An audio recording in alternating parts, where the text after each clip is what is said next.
పలకరింపే పులకరింపై పిలుపునిస్తే పరవశించడమే మనసుకి తెలిసిన భాష.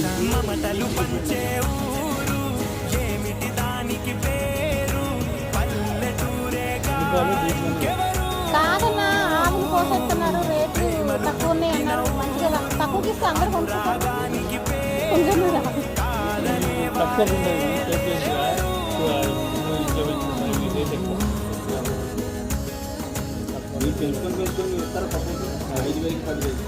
కాదన్నా అంత కాదులే కానీ ఆవుల్ని